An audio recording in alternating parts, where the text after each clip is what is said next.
One of the most infamous mobsters in American history finally faces justice. A jury has convicted James Whitey Bulger on all but one of the 32 counts. And now we're hearing from one of the jurors. Don Dahler is outside the federal courthouse in Boston. Don, good morning. Good morning, Charlie. This was the culmination of Whitey Bulger's legendary life of crime that spanned 2 decades. And yet the man who ruled Boston's gangland with an iron fist showed little emotion when the verdict came down.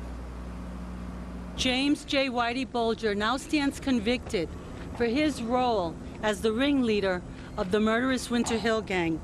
Officials called it a day of reckoning after a jury convicted the 83-year-old gangster on 31 counts, including extortion, money laundering, arms trafficking, and murder. The evidence presented over these past months left no doubt to anyone the atrocities committed by Mr. Bulger and his associates. Whitey Bulger ran the Irish Mafia in the 70s and 80s in South Boston. A living legend in the world of organized crime, he was the inspiration behind Jack Nicholson's character in The Departed. Swear on your mother's grave, you're still not a cop! And testimony from more than 60 witnesses at Bulger's trial reads much like a screenplay. Victims whose teeth were pulled to keep them from being identified, brazen daytime executions, strangulations, and torture. Among his victims, Michael Donahue, an innocent bystander, gunned down for being in the wrong place at the wrong time. Donahue's wife and son say the guilty verdict has been a long time coming. After 31 years, it was an overwhelming feeling. I was never giving up.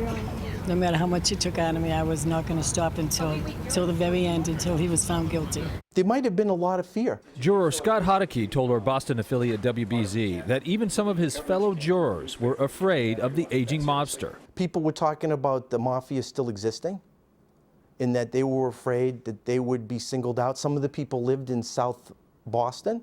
Bulger's convictions come after he spent 16 years on the run with help from corrupt FBI agents. Law enforcement finally tracked him down in 2011 in Santa Monica, California, where he was living the life of a retiree. Mr. Bulger knew, as soon as he was arrested, that he was going to die behind the walls of a prison. Bulger will be sentenced on November 13th, and Charlie and Nora, his lawyers, say they will appeal. Don,